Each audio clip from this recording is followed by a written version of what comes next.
Hi guys, I'm Emma with Servicescape and welcome back to Academics Illustrated, the channel where I doodle in my sketchbook and talk about all things academic.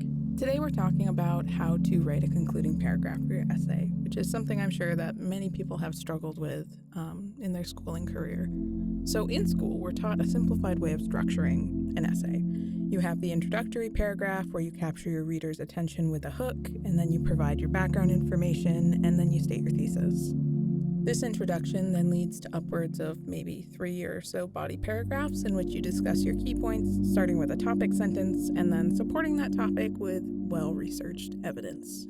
In the conclusion, you summarize your thesis and your key points, and you provide a little additional insight into the topic, and then circle back to the hook you wrote earlier as part of the introduction. Essentially, in an essay, you're telling your reader what you're about to tell them with the introduction, and then what you're actually telling them in the body paragraphs, and then you reiterate what you have just told them in your conclusion. It's important then to remember that your conclusion should mirror the content that you discussed in your essay, but it doesn't need to act as like a one-for-one summary.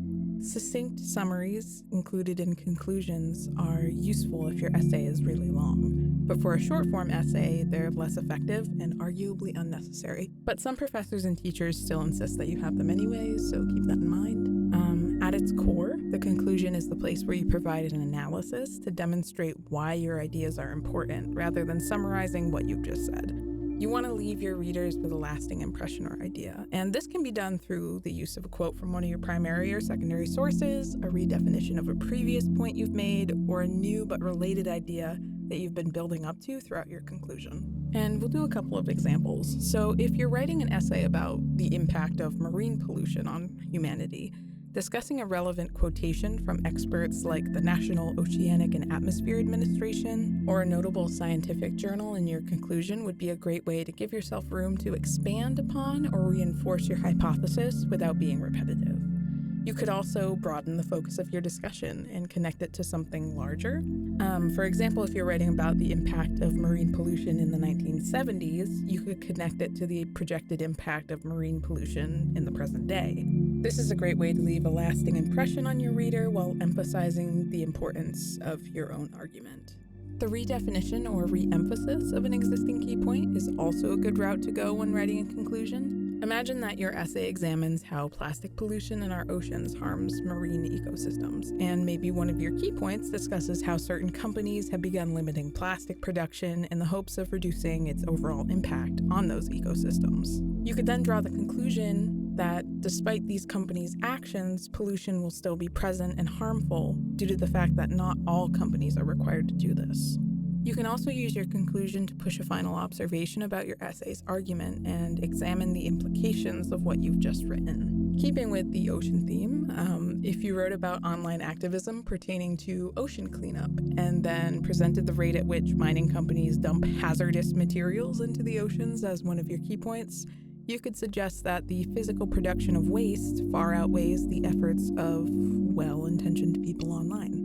These methods can help you craft a conclusion that doesn't hinge on repetition, and it also can give you the opportunity to make a lasting impression on the person reading your essay.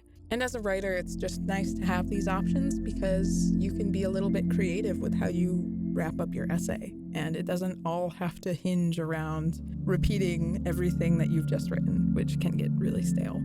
So after discussing what you should do, let's talk about what you shouldn't do when writing your conclusion. Moving beyond the realm of repetition and summary, it's important not to introduce too much new content in the conclusion. You should expand upon what you've already written and leave most of the new examples or sources in the body paragraphs, where you had time to discuss them thoroughly.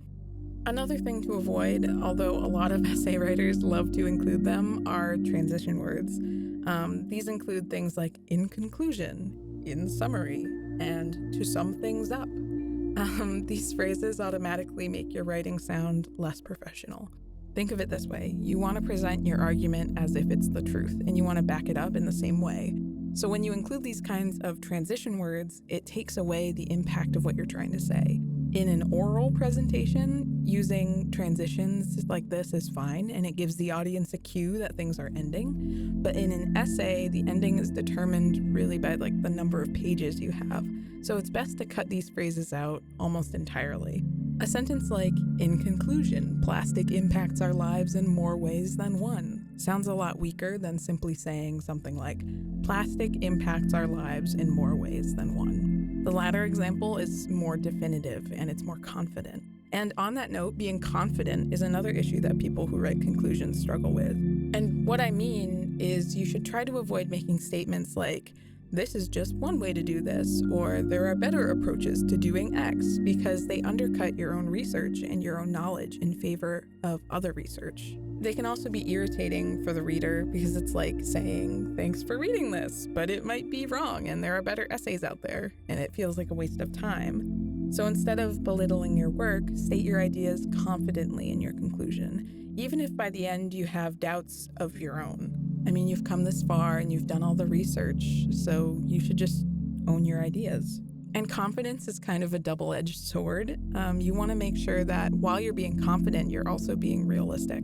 So don't make any claims that you haven't backed up with evidence, which of course connects back to not introducing new content. So going back to our ocean examples, in an essay about marine pollution, claiming in the conclusion that billionaires are to blame when you haven't mentioned them anywhere else in the essay wouldn't really make any sense. You want to leave an impression on the reader, and that's why people make kind of like big claims like that, but you want that impression to be accurate and reflect what your essay is about. Anyways, thank you so much for watching. I hope that these suggestions help you make the conclusion that your essay needs. And if you like this video, be sure to like and subscribe to our channel, and feel free to comment any future topics you'd like covered in a future video. See you next time.